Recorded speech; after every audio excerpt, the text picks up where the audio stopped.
সিগারেটের শেষ টান দিয়ে তারানাথ বীরভূমের একটা রেল স্টেশনের প্ল্যাটফর্মে বসে আছে। লুপ লাইনের অখ্যাত মেয় স্টেশন। সাহেবগঞ্জ লোকাল ধরে হাওড়া আসবো, তা সে ট্রেন শুনলাম 1.5 ঘন্টা লেট। কোথাও একটা খাবারের দোকানও নেই যে 1 কাপ চা খাবো। একটা বিড়ি ধরিয়ে পাইচারি করছি, দেখি প্ল্যাটফর্মের একেবারে শেষ প্রান্তে একটা ইটের পাঁজার ওপর একজন বিশাল চেহারা লোক চুপ করে বসে আছে। পোশাক খুবই সাধারণ, খাটো ধুতির ওপর একটা ফতুয়া গোছের জামা, আর পায়ে বহু পুরনো একজোড়া চটি। মাথায় অযত্ন লালিত ঝাঁকড়া চুল, কিন্তু লোকটার ওই সোজা বসবার ভঙ্গিতে আর চোখের দৃষ্টিতে এক আশ্চর্য ব্যক্তিত্বের ছাপ রয়েছে। বারবার তাকিয়ে তাকিয়ে দেখতে হয়। আমাকে অনেকক্ষণ একা কাটাতে হবে, কাজে আলাপ জমাবার উদ্দেশ্যে ইটের পাঁজার এক পাশে বসে পড়ে জিজ্ঞাসা করলাম, সাহেবগঞ্জ লোকাল ধরবেন বুঝি? আমার দিকে না তাকিয়ে লোকটা বলল, হ্যাঁ। তো সে ট্রেন তো শুনলাম 1.5 ঘন্টা দেরিতে আসছে। হ্যাঁ। 2 বার এরকম একাক্ষরই উত্তর দেবার পর লোকটি এবার আমার দিকে তাকালো। বেশ বুদ্ধিদীপ্ত চোখে আমার আপাদ মস্তক দেখে নিয়ে বলল, গুরুর দর্শন লাভ ঘটেছে। হেসে বললাম, কি করে বুঝলেন? লোকটিও সামান্য হেসে বলল, হাত গুনতে হয় না, তোমার গেরুয়া রুদ্রাক্ষের মালা দেখেই বলা যায় যে তুমি কোন পথের প্রতি। আর গুরুর ব্যাপারটা? গুরুর কৃপা না পেলে চোখে জ্যোতি ফোটে না। তোমার চোখে সেই জ্যোতি রয়েছে। তুমি বলছি বলে আবার রাগ করছো না তো? তুমি আমার চেয়ে অনেকটাই ছোট। সবিনয়ে বললাম, না না, আমাকে তুমি বলবেন। আমার বয়স কত বলে মনে হয়? ভালো করে তাকিয়ে দেখে বললাম, বছর 50 হবে নাকি? আমার 72 চলছে, সামনের চৈত্রে 73 হবে। অবাক হয়ে বললাম, বলেন কি? যা, তা কি করে হতে পারে? আপনার তো একটা চুলও পাকেনি দেখছি। পাকবেও না, যেদিন যাবার হবে এইভাবেই চলে যাব। আমি উঠে তার পায়ের ধুলো নিয়ে বললাম, আপনি নিশ্চয়ই সিদ্ধ পুরুষ। অনেক ভাগ্যে আপনার দেখা পেলাম, আমাকে আশীর্বাদ করবেন। লোকটি সজ্জন। আমি পায়ে হাত দিতে সংকুচিত হয়ে বললেন, আরে আরে, পায়ে হাত দিচ্ছ কেন? আমি সিদ্ধ পুরুষ টুরুষ কিছু নই ভাই। নিয়মিত প্রাণায়াম করি, তাতেই শরীর তৈরি হয়ে গেছে আর কি। জরার আক্রমণ কিছুদিন ঠেকিয়ে রাখতে পারবো। ইটের পাঁজার ওপর লোকটির পাশে জমিয়ে বসল। একটু একটু করে আলাপ হয়ে গেল। জানতে পারলাম তার নাম বিশ্বেশ্বর ভট্টাচার্য। লোকে বিশু ঠাকুর বলে ডাকে। এককালে মুর্শিদাবাদের কোন গ্রামে বাড়ি ছিল, এখন কিচ্ছু নেই। এইরকম ঘুরে ঘুরে বেড়ান। কোথাও কোনো বটতলায় বা মন্দিরে আশ্রয় নেন। সাধু সন্তের প্রতি গ্রামের মানুষের আকর্ষণ চিরকালের। তারা দেখতে এসে কলা মূলো যা দেয় তাতেই একটা পেট চলে যায়। জিজ্ঞাসা করলাম, তো এখন যাচ্ছেন কোথায়? উনি একটু চুপ করে থেকে বললেন, বেশি দূর নয়, এই কয়েকটা স্টেশন পরেই আমার এক গুরু ভাইয়ের বাড়ি। একসঙ্গে দীক্ষা নিয়ে দুজনে কিছুদিন সাধনা করেছিলাম। পরে সে অবশ্য বিয়ে থা করে সংসারী হয়। ধানের ব্যবসা করে কিছু টাকাও করেছিল। সেটাই তার কাল হলো শেষ।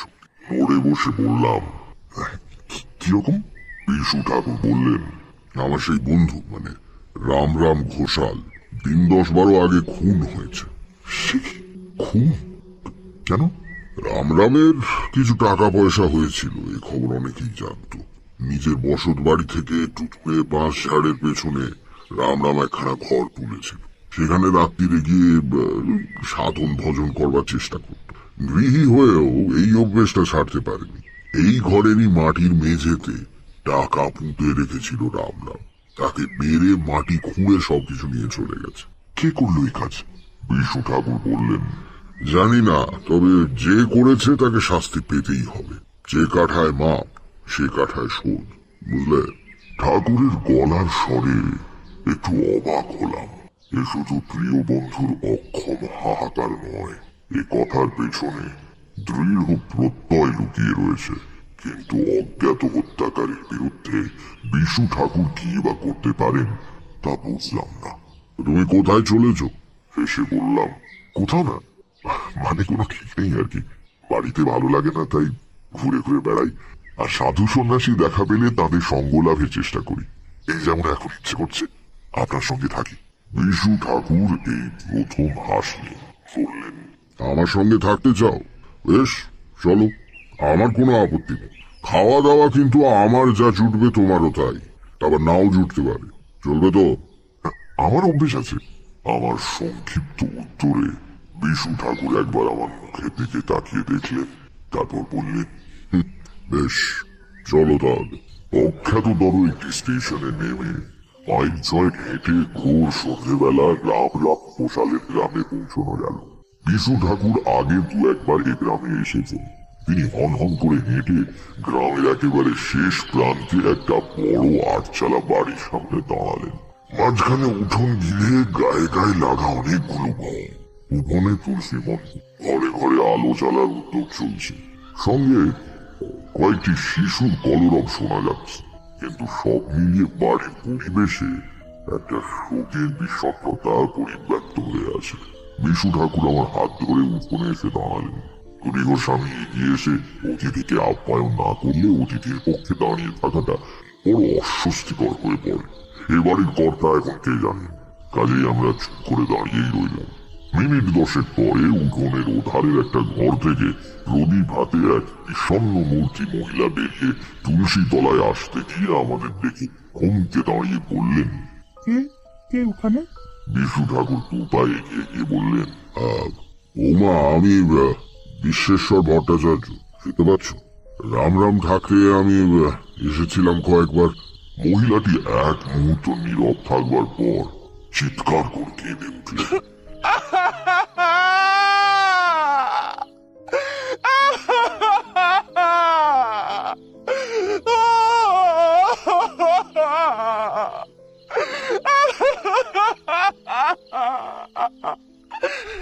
তার কান্নার শব্দে চারদিকে ঘর থেকে এতক্ষণে অনেকে বেরিয়ে এলো। বেশ কিছুক্ষণ একটা মিশ্র কোলাহল চলবার পর আমরা দাওয়ায় বসবার আসন পেলাম। 1 ঘন্টা পরে বিশু ঠাকুর এসেছেন শুনে গ্রামের অনেকে জড়ো হয়েছে রাম ঘোষালের বাড়ি। তাল পাতার চাটাইয়ে বিশু ঠাকুর বেশ সোজা হয়ে বসে আছেন। রামের ছোট ভাই শিবরাম চোখে জল নিয়ে হাত জোড় করে ধরা গলায় বলছে, ঠাকুরমশাই, কে কাজ করেছে জানি না, কিন্তু যেই করুক সে খুব ভুল করেছে। দাদা আমার শিবতুল্য মানুষ ছিলেন, ব্যবসা করতেন বটে, কিন্তু টাকা কড়ির ওপর কোনো লোভ ছিল না। কত লোকের পাওনা ছেড়ে দিয়েছেন, কত লোকের কন্যাদায় উদ্ধার করেছেন। এই অঞ্চলে সবাই জানত বিপদে পড়ে রাম ঠাকুরের কাছে গেলে খালি হাতে ফিরতে হবে না। এত পয়সা উপার্জন করতেন, কিন্তু নিজে পড়তেন একটা খাটো ধুতি। সারাদিনের শেষে খেতেন 1 মুঠো আতপ চাল সেদ্ধ। আমার বিশ্বাস হত্যাকারী চাইলে দাদার টাকা পয়সা সব বের করে দিতেন, খুন করবার দরকার হতো না। সবই ভাগ্য, সবই ভাগ্য। বিশু ঠাকুর জিজ্ঞেস করলেন, পুলিশ কি বলছে? শিবরাম উত্তর দেবার আগেই ভিড়ের মধ্যে থেকে একজন কে বলে উঠল, পুলিশ বরাবর যা বলে, খুনের পরদিন সকালে খবর দেওয়া হয়েছে, পুলিশ এসেছে বিকেলে। কি ঝামেলা ভাবুন তো। আমার দাদারা বলে দিয়েছিল পুলিশ পৌঁছানোর আগে যেন মৃতদেহ সৎকার না করা হয়। সেই দেহ নিয়ে পরদিন রাত 12টা অব্দি সবাই বসে। এদিকে পুলিশের কি হম্বিতম্বি, পারলে গ্রাম শুদ্ধ লোককে ফাঁসি কাটে তুলে দেয়। তারপর পুলিশে চলে গেল, সবকিছু মিটে গেল। খুনে আর কোথায় ধরা পড়েছে? বিশু ঠাকুর বিষণ্ণতা মাখানো গলায় বললেন, পুলিশের অপদার্থতা আর কারোর জানতে বাকি নেই। খুনিকে তারা ধরতে পারবে বলে আমার বিশ্বাসও হয় না। রাম এমন বেঘরে মারা যাবে স্বপ্নেও ভাবিনি। না, এ খুনের কিনারা কিছু হবে না। আমি একটু অবাক হয়ে বিশু ঠাকুরের মুখের দিকে তাকালাম। এই আজই কয়েক ঘন্টা আগে উনি জোর দিয়ে বলেছেন খুনিরা শাস্তি পাবে, আবার এখন বলছেন হত্যার কিনারা হবে না। ব্যাপারটা কিন্তু বিশু ঠাকুর সত্যি যেন কেমন হতাশ আর হাল ছাড়া ভঙ্গিতে বসে রয়েছে, চোখে শোকের ছায়া। আসলে বন্ধুর মৃত্যুতে বুড়ো মানুষ হয়তো রেগে গিয়ে ওসব কথা তখন বলেছিলেন।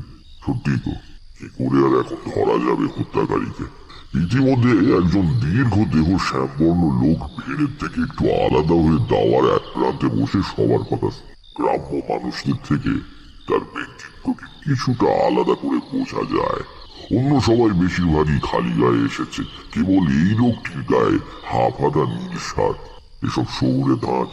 লোকটা পেল কোথায় ভাবছি, এমন সময় লোকটা বলে উঠলো, খুনের কিনারা হবে না বলছেন? ভাবলেও খারাপ লাগে। রামজাঠার মতো লোক খুনের শাস্তি না হলে তার আত্মা শান্তি পাবে না। কিছুই কি করার নেই? সে কথার উত্তর না দিয়ে বিশু ঠাকুর লোকটির দিকে তাকিয়ে প্রশ্ন করলেন, তুমি কে? লোকটি যেন একটু ফটোমটো খেয়ে পড়ল, আগে আমি হরিপদ। রামরামের ভাইপো? আগে না, ওকে ছোটবেলা থেকেই জ্যাঠামশাই বলে ডাকি। উনি আমার বাবার বন্ধু ছিলেন। গতবার এসে তো তোমাকে দেখেছি বলে মনে হয় না। হরিপদ বলল, ঠিকই, আমি মাঝে প্রায় 15 বছর গ্রামে ছিলাম না, বাইরে চাকরি করতাম। সম্প্রতি গ্রামে ফিরে এসেছি। চাকরি ছাড়লে কেন? বিশু ঠাকুরের জেরায় লোকটি স্পষ্টত বেশ অস্বস্তি বোধ করছে। সে বলল, শরীরটা ভালো যাচ্ছে না, চাকরির ধকলটা পোষালো না। শরীর একটু ভালো বোধ করলে হয়তো আবার চলে যাবো। বিশু ঠাকুর তাকে আর কোনো প্রশ্ন করলেন না। উপস্থিত ব্যক্তিদের মধ্যে একটু মাতব্বর মতো শ্রীরাম ঘোষ, তিনি বলে উঠলেন, ঠাকুর, যখন এসেছেন এদের বাড়িতে একটু সস্তায়ন করে দিয়ে যান। আসলে অপঘাতটা হলো তো, বাড়িটা একটু ঠান্ডা হবে ক্ষণ। সে হবে, কর্তব্য করবো বলেই তো এসেছি। আবার ঠাকুরের দিকে তাকিয়ে দেখলাম, ভারী অদ্ভুত মানুষ তো। সেই সেই দৃঢ় প্রত্যয়ের সুর ফিরে এসেছে বলায়। কর্তব্য, কি কর্তব্যের কথা উনি বলছেন?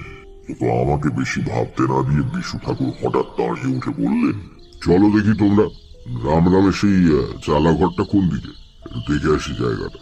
গ্রামে যেমন হয় পুরো ভিড়টা আমাদের সঙ্গে চলল। বাড়ির পেছনের ঘন বন জঙ্গলের মধ্যে দিয়ে একটা ছোট্ট সরু পথ চলে গিয়েছে। সেটা ধরে বেশ কিছুটা যাওয়ার পর মৃত বলরাম ঘোষালের সাধন দিতে এসে উপস্থিত হলাম। সামান্য খানিকটা জায়গা পরিষ্কার করে মজবুত চালাঘর তোলা হয়েছে। মাটির সিঁড়ি বেয়ে উঠে প্রথমে সরু দাওয়া, তারপর ঘর। দরজা খোলা, হা হা করছে।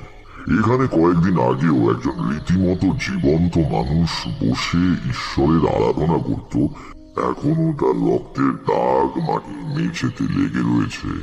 এইসব ভাবতে গিয়ে মনটা উদাস হয়ে গেল। হাসি মুখে যে লোকটা দুপুরে ভাত খেয়েছে, ভোরে সূর্য প্রণাম করেছে, ভবিষ্যতের স্বপ্ন দেখেছে, সে জানতো না পরের দিন সকালে পৃথিবীটা তার কাছে অনেক দূরে হয়ে যাবে।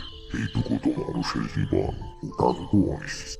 এরই মধ্যে কত ঈর্ষা, কত বিদ্বেষ, পার্থিব ভোগ্যবস্তু অধিকার করে রাখার প্রাণপণ প্রচেষ্টা, কি সার্থকতা এর!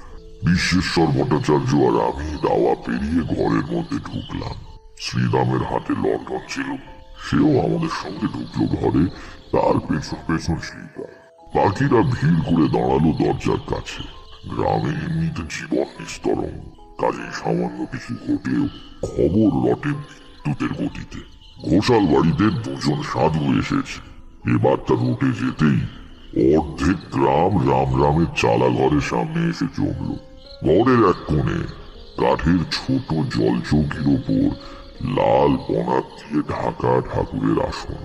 সেখানে সিঁদুর মাখানো একটি পাথরের কালিমূর্তি রয়েছে। দেয়ালে দশমহাবিদ্যার ছাপা ছবি বাঁধানো, বাজারে যেমন কিনতে পাওয়া যায়। এছাড়া সমস্ত ঘরে আর কিছুই নেই, আসবাবপত্রও না। ঘরের মেঝেতে এখানে সেখানে মাটি খুঁড়ে নাই করা রয়েছে। হত্যাকারী বেশ মাথা ঠান্ডা লোক বলতে হবে। একজনকে খুন করে তার মৃতদেহের পাশে বসে মাটি খুঁড়ে লুকোনো টাকা বের করতে হলে স্নায়ুর ওপর রীতিমতো কর্তৃত্ব থাকা প্রয়োজন। একবারে যে খুঁজে পায়নি তা বোঝাই যাচ্ছে, কারণ মেঝের বিভিন্ন অংশ খোঁড়া হয়েছে। ঠাকুরের আসনের সামনে মাটির মেঝেতে কালো ছোপ লেগে রক্ত শুকিয়ে কালো দেখাচ্ছে। অর্থাৎ গভীর রাত্রিরে রামরাম ঘোষাল যখন দরজার দিকে পেছন ফিরে সাধনায় রত ছিলেন, তখন আততায়ী পেছন থেকে তাকে আঘাত করে। মাটিতে লেগে থাকা রক্তের দাগের দিকে তাকিয়ে বিশু ঠাকুরের চোখ জলে ভরে এলো। ধরা গলায় তিনি বললেন, রামরাম, তুই আমাদের চেয়ে অনেক বড় ছেলে। আমি তো সংসার ছেড়ে বিভাগে হয়ে বেড়াই, তুই গৃহী হয়েও সাধনা ছাড়িসনি। অনেক অনেক মহৎ ছিলি তুই। তারপর কেমন একটা দৃষ্টিতে ঘরের অন্ধকার একটা কোণের দিকে তাকিয়ে ফিস ফিস করে বললেন, আমি আমি এসে গিয়েছি, কাজ সেরেই ফিরবো, তুই তুই ভাবিস না। এমন দৃঢ়তার সঙ্গে বিশু ঠাকুর কথাগুলো বললেন যেন ঘরের ওই শূন্য অন্ধকার কোণে তিনি এক অশরীরী উপস্থিতিকে প্রত্যক্ষ করছেন। আমার সমস্ত শরীরে কাঁটা দিল। শ্রীরাম আর শিবরামও দেখি কেমন ভাবে তার দিকে তাকাচ্ছে, পাগল ভাবছে কিনা কে জানে। বিশু ঠাকুর বললেন, চলো তারা বাইরে যাই। ঘর থেকে বেরিয়ে আমরা দাওয়ায় বসলাম। গ্রামবাসীরা চারদিকে ঘিরে রইল। আমি শ্রীরামকে বললাম, ঘোষাল মশাইয়ের সাহস ছিল বলতে হবে, এমন নির্জন জায়গায় জঙ্গলের মধ্যে রাত্রিরে একা থাকতেন। সাধারণ লোক হলে পারতেন। আগে হ্যাঁ, তবে সাধক মানুষ তো কিচ্ছু পরোয়া করতেন না। হ্যাঁ, শিবরাম বলল, দাদার সঙ্গে কেতু থাকতো, দাদার আদরের কুকুরটা, কিন্তু দাদার মৃত্যুর পর থেকে ওকে কোথাও দেখতে পাচ্ছি না। কোথায় যে গেল কুকুরটা। হঠাৎ দেখলাম বিশু ঠাকুর সোজা হয়ে বসেছেন, চোখে বুদ্ধি মেশানো খরচ মিষ্টি। বললেন, কেতু কি দেশি কুকুর? আগে এটি কুকুর আর এই গ্রামে কোথা থেকে পাচ্ছি বলুন? তবে দেশি কুকুর বলে ওকে কেউ অবহেলা করতে সাহস পেত না। এই বিশাল চেহারা কেতুর, সিংহের মতো থাবা, ভারী গলায় তার গর্জন শুনলে অচেনা লোকে নাড়ি ছেড়ে যেত। বাড়ির কাছে কারো আসার উপায় ছিল না। বাঘের মতো কুকুর ঠাকুর মশাই। দাদার পেছন পেছন ঘুরতো সারাদিন। দাদা রাত্রিরে এখানে এলে কেতু দরজার কাছে চুপটি করে এসে বসে থাকতো। তাকে আর দেখতে পাওয়া যাচ্ছে না বলছো? না ঠাকুর মশাই, দাদা মারা যেতে কোথাও চলে গিয়েছে হয়তো। জন্তু জানোয়াররা সব বুঝতে পারে তো। বিশু ঠাকুর যেন বিষয়টা ছেড়ে ফেলার মতো করে শিবরামকে বললেন, তা হবে হয়তো, যাক গে সেই কথা, আমরা কিন্তু আজ রাত্রিটা এখানেই থাকবো। শিবরাম অবাক হয়ে বলল, এখানে কি করে থাকবেন? পাড়া থেকে এতটা দূরে বনের মধ্যে। আমাদের কোনো অসুবিধা হবে না, শুধু কিছুটা দুধ দিয়ে যেও আর এক বোঝা শুকনো কাঠ, ধুনি জ্বালাবো। শিবরাম বলল, আমি গিয়েই কাঠ আর দুধ পাঠিয়ে দিচ্ছি। যদি বলেন চাল ডালার নতুন হাড়িও দিচ্ছি, বরং দুটো ভাত ফুটিয়ে নিয়ে। বিশু ঠাকুর দৃঢ় গলায় বললেন, প্রয়োজন হবে না, আমি রাত্রিরে দুধ ছাড়া কিছু খাই না। ঠিক আছে, পাঠিয়ে দিচ্ছি ঠাকুর মশাই। তবে আজ আমাদের বাড়িতে থাকলেই ভালো করতেন। আমার এরকম বাইরে থেকেই অভ্যেস, কারণ বাড়িতে থাকলে ঘুমোতে পারবো না। তাছাড়া ভয় কি, এখান থেকে চেঁচিয়ে ডাকলে তো তোমরা শুনতে পাবে, তাই না? আগে হ্যাঁ। তবে ঠিকই আছে, কাল আমরা চলে যাব। একটা রাত এখানেই কেটে যাবে। যার সঙ্গে এত বন্ধুত্ব, যাকে নিয়ে সম্পর্ক, সেই যখন রইল না। তারপর একটা দীর্ঘ নিঃশ্বাস ছেড়ে বিশু ঠাকুর বললেন, আহ, আর মায়া বাড়াবো। ঠাকুরের গলাটা যেন বড়ই অভিনয়। এত দীর্ঘশ্বাস ফেলে হাউতাস করবার লোক নন। ব্যাপার বুঝতে না পেরে আমি চুপ করে রইলাম। বিশু ঠাকুর আবার বললেন, সত্যি মানুষের কি কপাল। টাকা পয়সা তো মেজে খুঁড়ে নিয়ে গেলই, গ্রামের কালী মন্দিরটাও আর ভিড়ের মধ্যে সামান্য গুঞ্জন চলছিল। হঠাৎ সেটা থেমে গেল। সবাই নতুন কথা শুনে বিশু ঠাকুরের মুখের দিকে তাকিয়ে আছে। শ্রীরাম ঘোষ বলল, আগে ঠাকুরমশাই, এই কালী মন্দিরের কথাটা কি বললেন? ঠিক তো বুঝতে পারলাম না। কেন তোমরা জানো না? রাম ঠিক করেছিল গ্রামে বিরাট কালী মন্দির প্রতিষ্ঠা করবে। স্বপ্নে আদেশ পেয়েছিল নাকি দেবীর কাছ থেকে। এজন্য কিছু সোনা কিনে জমিয়ে রেখেছিল বেচারা, সেসব তো হত্যাকারী নিয়ে গেল। শিবরাম অবাক হয়ে বলল, দাদা সোনা কিনে জমিয়ে রেখেছিল? বলেন কি ঠাকুর মশাই? কই, আমরা তো কিছু জানতাম না। জানবে কি করে, গোপনে করছিল তো কাজটা। মন্দির প্রতিষ্ঠা হলে দেখতেই পেতে। গতবার যখন আসি, আমাকে এক মুঠো পাকা সোনার গিনি দেখিয়েছিল। এই কবছর না জানি আর কত গিনি জমেছিল। সবই পরের ভাগে চলে গেল। মন্দিরটা হলে তোমাদেরই কাটতো। মেঝে ঘোড়ার কথা শুনেই বুঝেছি হত্যাকারী আর কিছু রেখে যায়নি। ভিড়টা আস্তে আস্তে পাতলা হয়ে এলো। এত বড় খবরটা বাড়ি গিয়ে সবাইকে জানাতে হবে তো। শিবরামও শেষ পর্যন্ত আমাদের প্রণাম করে উঠে পড়ল। লণ্ঠনটা রইল ঠাকুর মশাই, তেল ভরা আছে।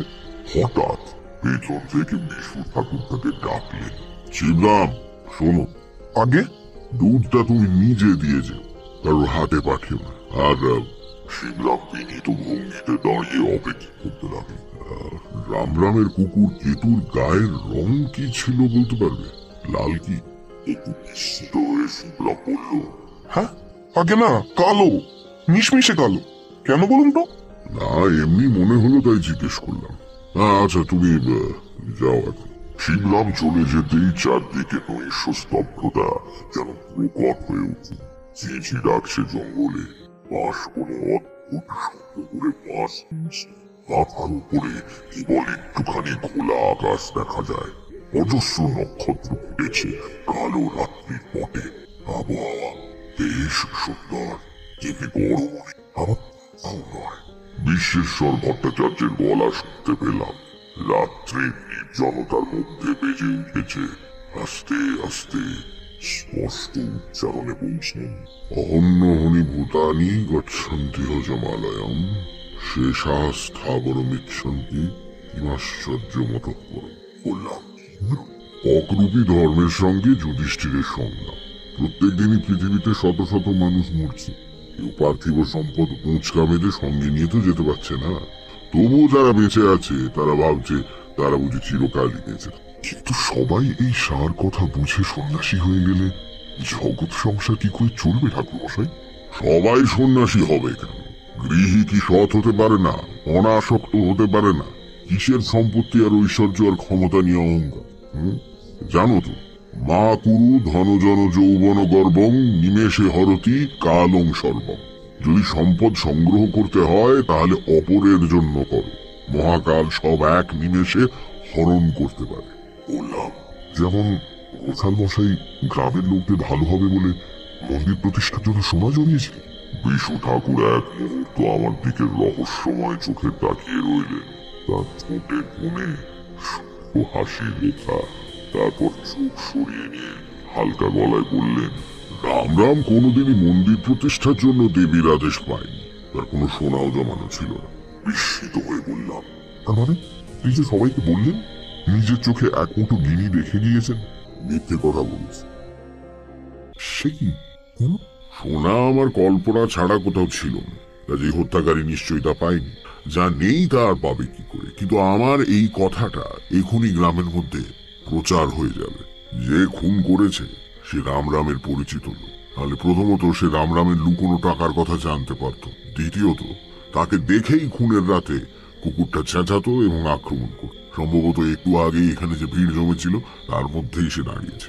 এখন সেই সোনার কথা শুনে সে মনে করবে এটা এখন ওই ঘরের মেঝেতেই কোথাও মাটির তলায় পোঁতা রয়েছে। সোনার লোক বড় লোক। আমার বিশ্বাস এই ভুল শুধরে নিতে সে আবার এখানে আসবে। শুনে বিশেষ ভরসা হলো না। বাঁশবনের ধারে এই চালা ঘরে আমরা দুটি প্রাণী।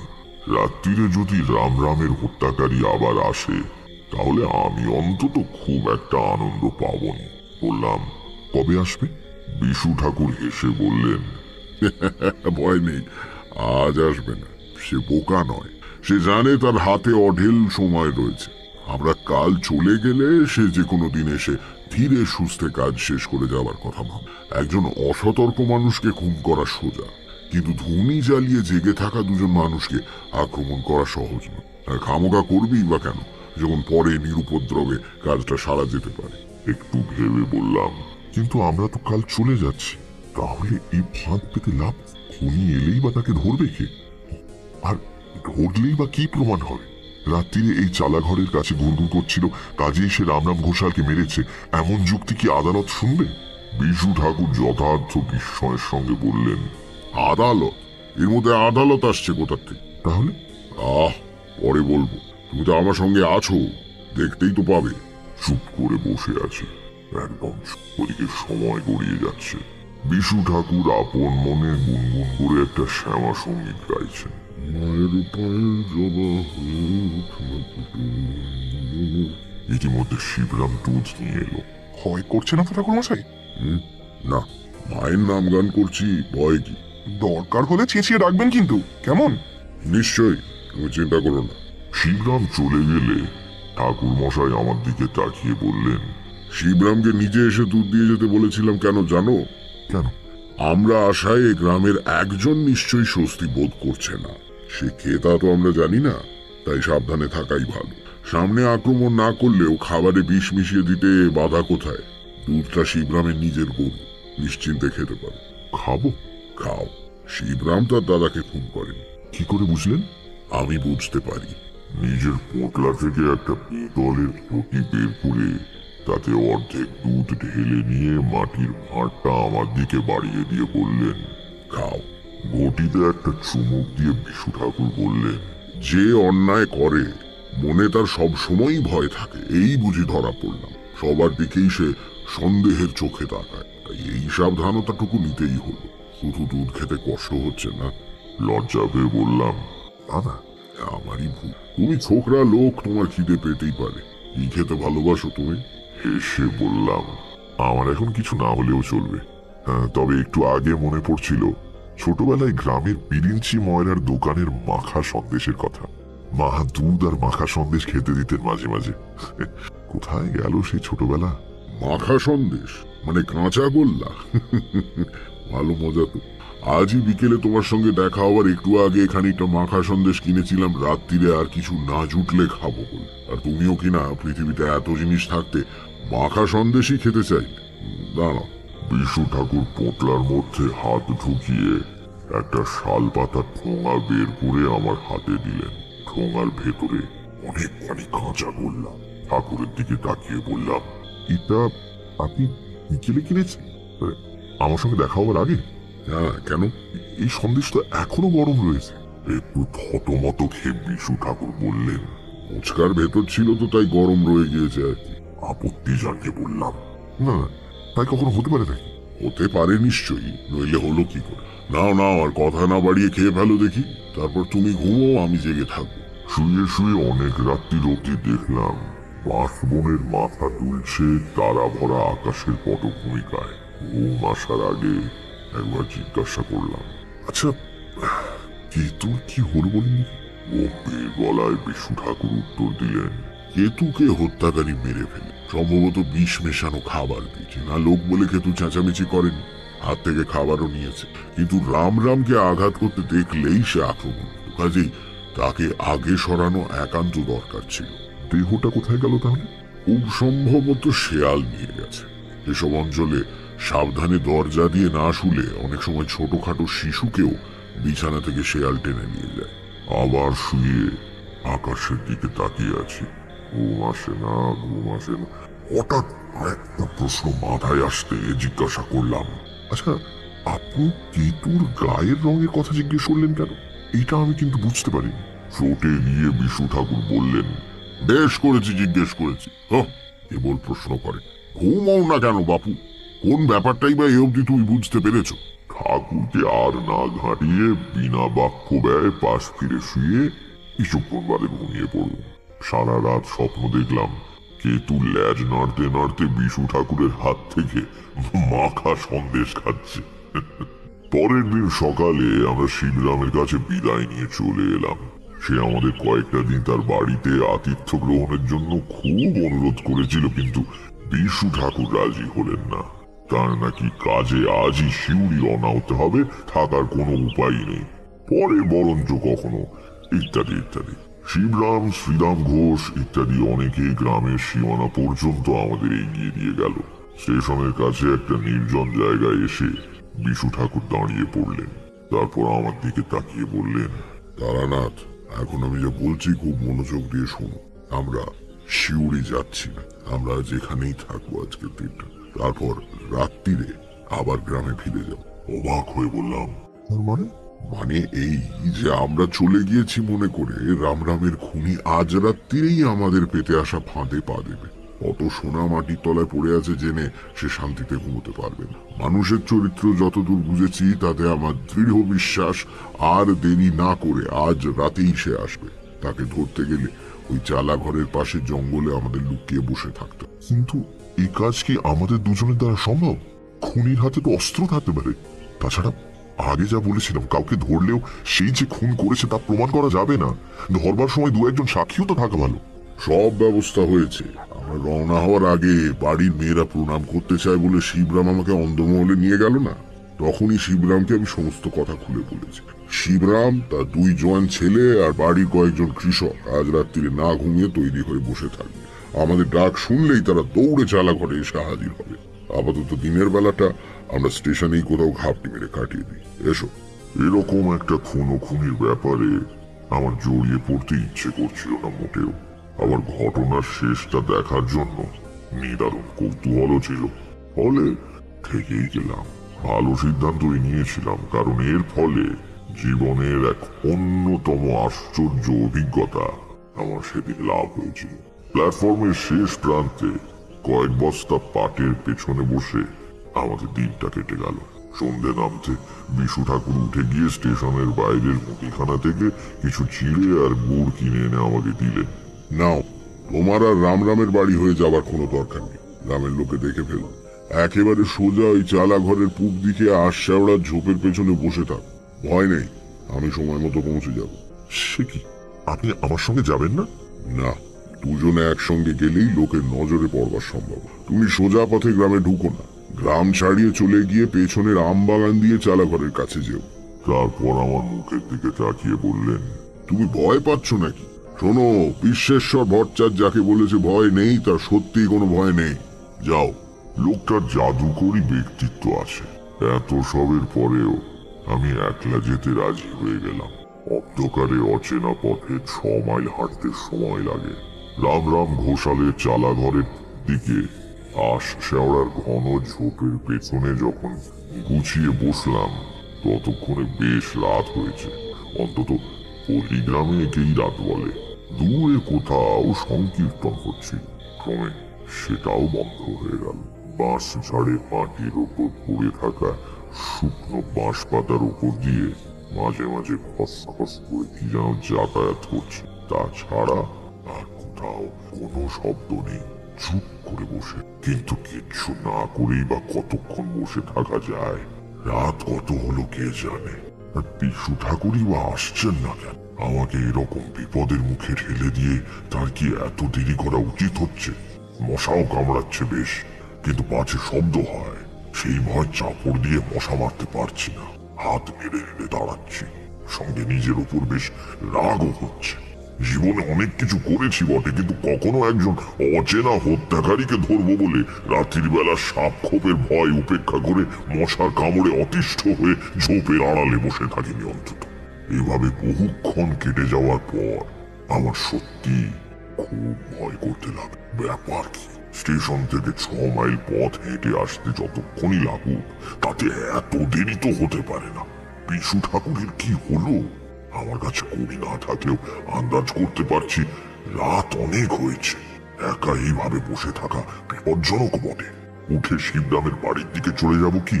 কিন্তু ধরা যাক আমিও উঠলাম, আর ওদিক থেকে রাম ঘোষালের হত্যাকারী এসে হাজির হলো, সেটাই বা কি এমন সুখকর ব্যাপার হবে? তার চেয়ে চুপ করে বরং এভাবে বসে থাকাটাই ভালো। যদি বিশু ঠাকুর না আসেন, অথচ রামের হত্যাকারী এসে উপস্থিত হয়, তাহলে সে সমস্তটা ঘরের মেঝে থেকে উঠোন অব্দি খুঁড়ে ফেললেও আমি চেঁচাবো না।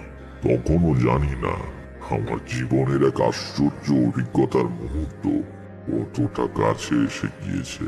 নাকের ফুটোয় একটা মশা ঢুকে পড়ায় হাঁচি এসেছিল প্রাণপণে। হাত মুঠো করে চোয়াল শক্ত করে সজোরে হেঁচে ফেলবার ইচ্ছে দমন করবার চেষ্টা করছি, এমন সময় আমি যেখানে বসে আছি তার উল্টো দিক দিয়ে, অর্থাৎ বাঁশ বাগানের পাশের জঙ্গল ঠেলে সন্তর্পণে কারা আসবার আওয়াজ পেলাম। হাঁচি আপনি বন্ধ হয়ে গেল।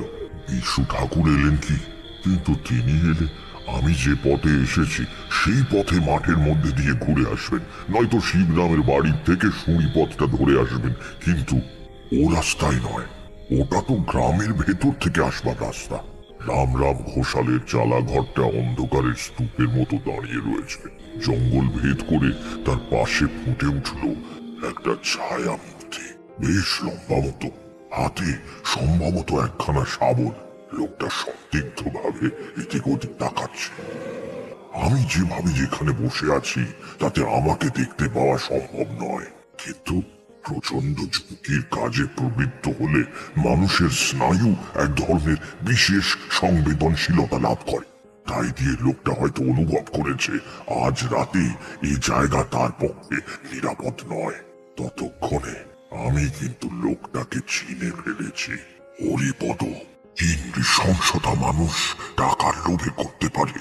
বাবার বন্ধুকে হত্যা করতে তার হাত কাঁপেনি, আবার আজ এসেছে সোনার লোভে। হরিপদর মনোবল বোধহয় ভেঙে পড়ল। ইতস্তত করে সে ফিরে যাওয়ার উদ্যোগ করছে। আমার চুপ করে দেখে যাওয়া ছাড়া অন্য কোনো গতি নেই। এমন সময় আমার বাঁদিকে খুব কাছে ঝোপের মধ্যে একটা আওয়াজ শুনে চমকে তাকিয়ে অবাক হয়ে গেলাম। বুকের মধ্যে বিস্ময়ে আর আতঙ্কে ঢেউ খেলে উঠল। কখন যেন আমার ঠিক গা ঘেঁষে এসে দাঁড়িয়েছে একটা বাঘের মতো ফিসফিসে কালো কুকুর। তার প্রগাঢ় নিঃশ্বাসের শব্দ স্পষ্ট শুনতে পাচ্ছি। এক দৃষ্টিতে সে ঝোপের ফাঁক দিয়ে হরিপদের দিকে তাকিয়ে রয়েছে। হরিপদও বোধ হয় কিছু শুনতে পেয়েছিল। সে ফিরে দাঁড়িয়েছে। তার সমস্ত শরীর শক্ত, শাবলটাও শক্ত করে ধরে আছে। একটা গম্ভীর গর্জন করে কুকুরটা লাফিয়ে গিয়ে হরিপদর সামনে খোলা উঠোনে পড়ল। একবার সেদিকে তাকিয়ে মহা আতঙ্কে তীব্র আর্তনাদ করে উঠল হরিপদ। আমি আমার রক্ত জমানো ভয়ের আর্তনাদ আর কখনো শুনিনি। সঙ্গে সঙ্গে হরিপদ হাতের শাবলটা সজোরে ছুঁড়ে দিল কুকুরটার দিকে। ভারী লোহার শাবল ডান পায়ের খাবার এসে লাগতেই কুকুরটা আর একবার তীব্র গর্জন করে হরিপদের উপর লাফিয়ে পড়ল। শনি পথের দিকে কাঠের গলার আওয়াজ শোনা যাচ্ছে। বেশ অনেকগুলো মানুষের কণ্ঠ। এতক্ষণে কি এলেন বিষ্ণু ঠাকুর? আমি ততক্ষণে উত্তেজনায় আড়াল ছেড়ে বেরিয়ে এসেছি। কেন যেন বুঝতে পেরে গিয়েছি হরিপদকে আর ভয় করবার কোনো কারণ নেই। শিবরামের গলা শোনা যাচ্ছে। ভয় নেই ঠাকুর মশাই, এই যে আমরা এসে গেছি সবাই। এদিকে উঠোনে মাটিতে পড়ে দু হাত দিয়ে আত্মরক্ষার ব্যর্থ চেষ্টা করছে হরিপদ। কি এক অপার্থিব আতঙ্ক দেখে যেন তার নিজের পেশির উপর সব কর্তৃত্ব চলে গিয়েছে। তার বুকের উপর শরীরের ঊর্ধ্বাংশ চাপিয়ে দিয়ে গলায় দাঁত বসবার সুযোগ খুঁজছে কুকুরটা। ডান থাবা দিয়ে ঝরঝর করে রক্ত পড়ছে, সেদিকে তার কোনো ভ্রুক্ষেপ নেই। আমার পাশে লোকজন নিয়ে পৌঁছে গিয়েছে শিবরাম। গ্রামের আরো লোকজন ছুটে আসছে, তাদেরও গলার শব্দ শুনতে পাচ্ছি। কুকুরটার দিকে একবার তাকিয়েই শিবরাম চিৎকার করে উঠল, কেতু, তুই তুই কোথা থেকে এলি? কেতু ততক্ষণে হরিপদর টুপি কামড়ে ধরেছে। হরিপদর দুহাত অবশ হয়ে এগিয়ে পড়েছে দুদিকে। কেবল পা দুটো পর্যায়ক্রমে মৃত্যু বিক্ষেপে সামনে পেছনে নড়ে অদৃশ্য কি একটা বস্তু যেন ঠেলে দূর করে দেবার চেষ্টা করছে। শ্রীরাম ঘোষ সহ গ্রামের আরো অনেকে এসে পড়ে বিস্ফারিত চোখে উঠোনের ভয়াবহ দৃশ্যের দিকে তাকিয়ে আছে। শিবরাম বলল, কিন্তু লোকটাকে হরিপদ না?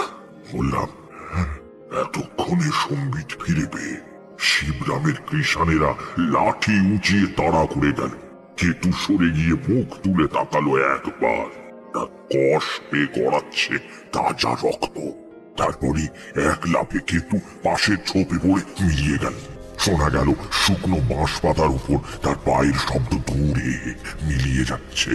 কৃষানেরা যখন ধরাধরি করে হরিপদর দেহ রামরাম ঘোষালের জ্বালা ঘরের দাওয়াই এনে রাখলো, তখন সেই দেহে আর প্রাণ নেই। শিবরাম বলল, শেষে হরিপদ ওই কাজ করলো?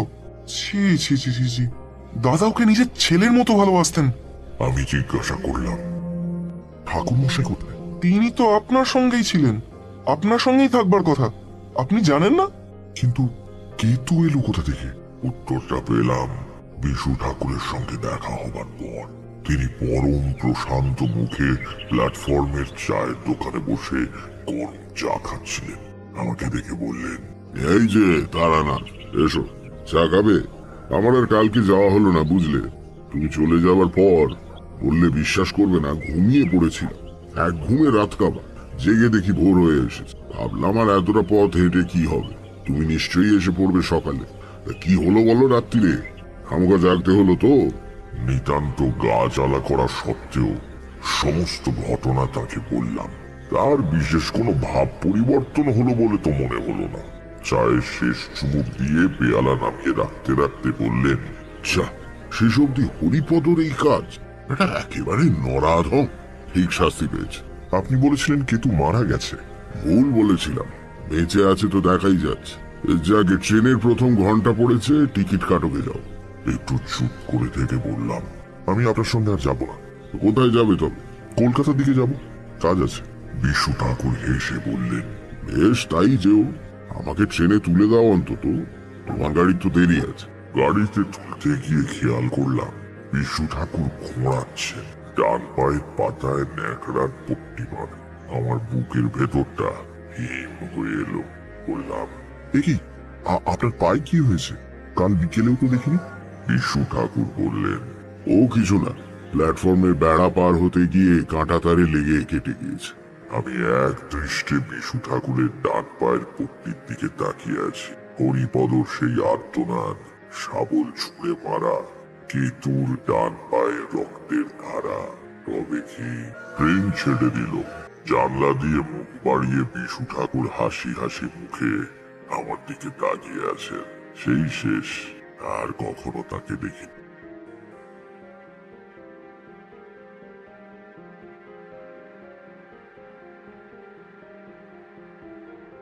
I can feel it.